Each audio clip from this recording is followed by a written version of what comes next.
आज हम गए थे परासी अपना राष्ट्रीय परिचय पत्र बनवाने के लिए। मैं कब से अपना परिचय पत्र बनवाने के लिए सोच रहा था, लेकिन मुझे टाइम नहीं मिल पा रहा था और छुट्टी भी नहीं था स्कूल का। तो आज स्कूल का छुट्टी भी था और मुझे टाइम भी मिल गया था, तो आज हम लोग चल देते हैं।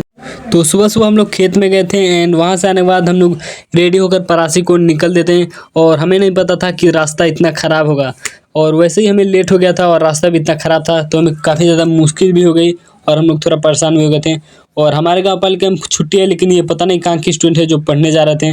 कुछ टाइम बाद हम लोग सिमरी बाज़ार में पहुँच जाते हैं, जहाँ से हमें कोई मतलब नहीं है और लगता था कि सिमरी का बाज़ार है। तो वहाँ से आगे बढ़ने के बाद हम फाइनल गोपीगंज पहुँच जाते हैं एंड गोपीगंज पहुँचने के बाद हमें अच्छा रास्ता मिलता है, क्योंकि ये राजमार्ग का रास्ता है और गोपीगंज तो पहले से काफ़ी ज़्यादा डेवलप हो चुका था। तो उसके बाद हम आगे चलते जाते हैं और परासी वाला रास्ता पकड़ने के बाद हमें एक रास्ते में एक गिट्टी वालों का फैक्ट्री दिखता है एंड वहाँ से कुछ देर आगे जाने के बाद हमें एक पिकअप दिखता है जिस पे गन्ना लोड किया हुआ है। और पता नहीं इस समय में गन्ना कहाँ से मिल गया, किसी ने छोड़ा होगा। तो गाइस हम लोग परासी फ्राइडे को गए थे, लेकिन ये ब्लॉग संडे को आ रहा है क्योंकि मेरा बोलने का बिल्कुल भी दिल नहीं कर रहा था, इसलिए मैंने ये ब्लॉग नहीं बनाया। और आज 2 दिन बाद मैं ब्लॉग को एडिट कर रहा हूँ और ये ब्लॉग को मैं आज ही संडे को ही पोस्ट करने वाला हूँ।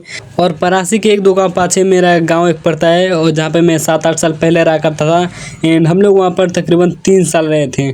और वहाँ पर काफ़ी ज़्यादा मेरी यादें, नर्सरी क्लास भी मैंने वहीं पर पढ़ा है। तो कुछ देर आगे बढ़ने के बाद हमें एक फैक्ट्री देखते हैं, जो कि शायद धान गेहूँ कूटने वाला फैक्ट्री था, क्योंकि ये शायद मुझे पहले से ही पता था। ये काफ़ी पुराना फैक्ट्री हो गया था।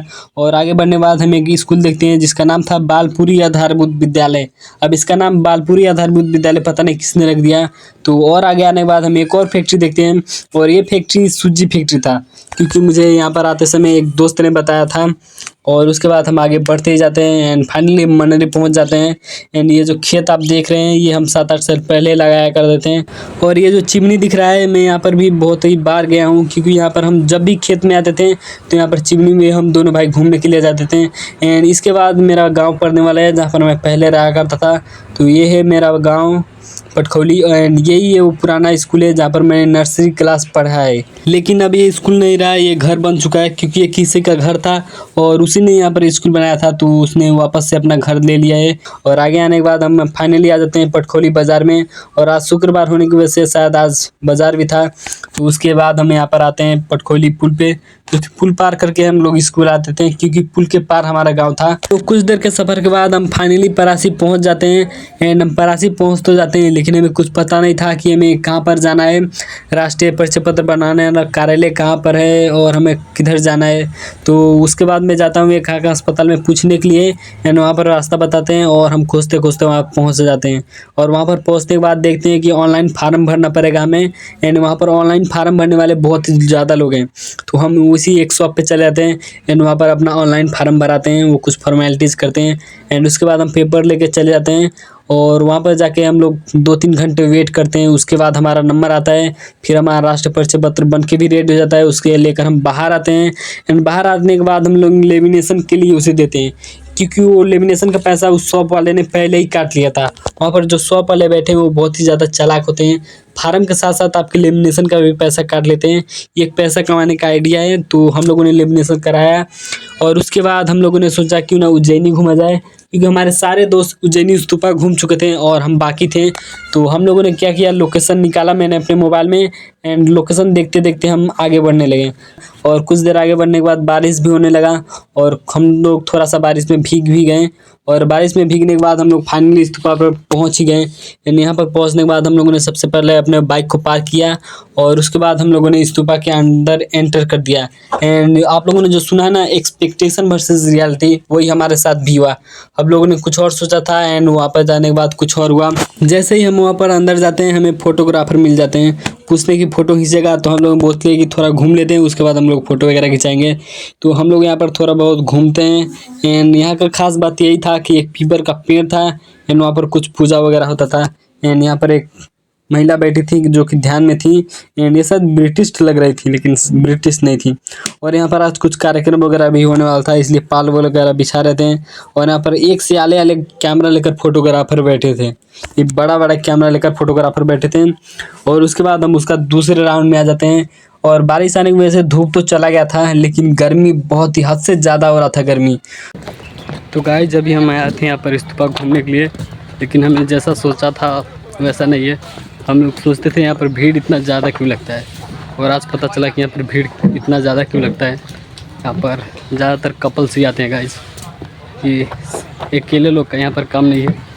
एंड गाइज हमारी किस्मत भी थोड़ा ख़राब ही है, क्योंकि हमारे यहाँ आते समय बारिश भी आ गया, और ये मेरा जो टोपी देख रहे हैं ये रास्ते में खुलकर गिर गया था, तो हम लोग दोबारा वापस लेने गए, उतने में हम थोड़ा भीग गए थे। एंड यहाँ पर कुछ तैयारी चल रही है, अब ये पता नहीं, मैं दिखाता हूँ आपको। एंड यहाँ पर पाल बिछाकर पूरा झाड़ू लगाया जा रहा था। अब शायद यहाँ पर कुछ टूरिस्ट आने वाले थे, हम लोगों ने यहाँ पर पूछा तो हमें पता चला कि यहाँ पर टूरिस्ट आएंगे अभी थोड़ी देर बाद। तो अब हमें ज़्यादा लेट हो गया था, तो हम लोग कैमरा वाले को बुलाते हैं एंड फ़ोटो खिंचाने लगते हैं। एंड ये एक दो लगभग 5-6 फ़ोटो खींचा कैमरा वाले ने। एंड बहुत ही ज़्यादा धूप था, इसलिए मैंने ज़्यादा फ़ोटो नहीं खींचा। एंड मैंने घर आकर उसे थोड़ा बहुत एडिट भी किया। और यहाँ पर आए हुए हमें ज़्यादा समय हो गया था, इस ब्लॉग में तो ज़्यादा नहीं दिखाया है, लेकिन हम यहाँ पर काफ़ी ज़्यादा समय से घूम रहे थे। और उसके बाद हम घर जाने लगते हैं, क्योंकि मौसम बहुत ही ज़्यादा तेज़ी से ख़राब हो रहा था, और बारिश भी एक बार आ चुका था और दोबारा भी आ सकता था, तो इसलिए हम जल्दी जल्दी से घर जाने लगते हैं। एंड ये ज़्यादा से हमें लास्ट तक का नज़ारा देख लीजिए। एंड गाइस नवलपरासी का उज्जैनी स्तूपा एंड हमारे गांव का सुस्ता झूलेंगे पुल हद से ज़्यादा वायरल हो गया है गाइस, और ये भविष्य में जाकर पता नहीं वायरल होगा या नहीं, लेकिन अभी के टाइम पे हद से ज़्यादा वायरल है। एंड यहाँ इसलिए वायरल है कि फ़ोटो शूट के लिए वायरल है, और किसी चीज़ के लिए नहीं। यहाँ पर सिर्फ फ़ोटो शूट करने के लिए आते हैं, क्योंकि यहाँ पर कैमरा वाले भी मिलते हैं। एंड यहाँ पर लोकेशन भी काफ़ी अच्छा आता है। और जैसे गिरगिट अपना रंग बदलता है, आज मौसम भी वैसे ही अपना रंग बदल रहा था गाइज। एकदम तेज़ी से मौसम ख़राब होता जा रहा था, और ये जो नवलपरासी शहर दिखने में एकदम ज़्यादा सुंदर दिखता है अभी के टाइम में, वो एकदम भयानक दिखने लगा था इस बादल की वजह से। ये देख सकते हैं गाइज कितना भयानक दिख रहा है। इन गाइज जब हम लोग छोटे थे तो हम लोगों ने किताब में पढ़ा था कि घंटाघर कैसा होता है। दूसरे देशों में घंटाघर हर एक शहर में होता है। एंड हमारे देश में काठमांडू में है, नुआकोट में है, सुना था हम लोगों ने जब हम छोटे थे। और अभी के टाइम में नवलपरासी जिला में एक घंटाघर बन के रेडी हो गया है। तो ये घंटाघर बहुत ही ज़्यादा अच्छा भी था। और घंटाघर कैसा होता है आज मैंने ये तीसरी चौथी बार देखा, क्योंकि मैं पहले भी आ चुका हूँ। और भगवान को शायद मंजूर नहीं था कि हम लोग जल्दी घर जाएं, इसलिए आंधी तूफान सब एक साथ ही आ गया था। ये कोई तो फैक्ट्री का धूल था जो कि इतना ज़ोर से उड़ा था, आप क्या ही कहें। तो मौसम को देखते हुए मैंने अपने घर पर फ़ोन किया कि वहाँ पर बारिश हो रहा है या नहीं। तो मुझे पता चला वहाँ पर बहुत ज़ोरों से बारिश हो रहा है। तो हम लोगों ने सोचा कुछ टाइम हम मामा घर पर रुक जाते हैं, क्योंकि यहाँ पर पास ही में मेरा मामा का घर है, और वहीं पे मेरा पुराना घर भी है गाइज। मेरा पुराना घर के पास ही में मेरा मामा का घर है, तो हम वहाँ पर जाने लगते हैं। एंड ये गाँव मुझे बिल्कुल भी पसंद नहीं है गाइज, क्योंकि यहाँ पर लोग मुझे बहुत ही ख़राब लगते हैं, अच्छे नहीं लगते हैं। तो हम पहुँच जाते हैं मामा घर। एंड यही वो जो घर है जहाँ पर हम पहले रहा करते थे, और ये अभी खंडर हो चुका है पूरा का पूरा। तो कुछ टाइम बाद बारिश होना भी शुरू हो चुका था, और हम बाल बचे थे गाइज। और यहाँ पर ये भाई बारिश में नहा रहा था। बारिश तो काफ़ी ज़्यादा नहीं हो रहा था, लेकिन ये फिर भी बारिश में नहा रहा था। और हम यहाँ पर आधा घंटा रुकते हैं, उसके बाद हम घर की ओर चल देते हैं, क्योंकि बारिश खुल गया था। और उसके बाद हम आ जाते हैं पटखोली बाज़ार में, और यहाँ पर चाउमीन बहुत ही अच्छा मिलता है गाइज। तो हम लोग चाउमीन टेस्ट करने के लिए रुक जाते हैं, और हम लोग चाउमीन के साथ साथ मोमो भी खाने लगते हैं, क्योंकि हमें बहुत ही अच्छा लग रहा था। और वो चाउमीन और मोमो खाने के बाद हम लोग घर की ओर निकल देते हैं। एंड यही वो दुकान है जहाँ पर मैं सबसे ज़्यादा मिठाई खरीदा करता था। जब यहाँ पर छोटा था तो मैं इसी दुकान पे आता था पढ़ने जाते समय, और स्कूल से आते समय इसी दुकान पे मैं जाता था। और उसके बाद हम घर की ओर निकल देते हैं, और मौसम एकदम सुहाना लग रहा था गाइज, ठंडी ठंडी हवा। तो गाइज आज का ब्लॉग हम यहीं पर ख़त्म करते हैं, मिलते हैं आपसे नेक्स्ट ब्लॉग में, तब तक के लिए बाय बाय गाइज।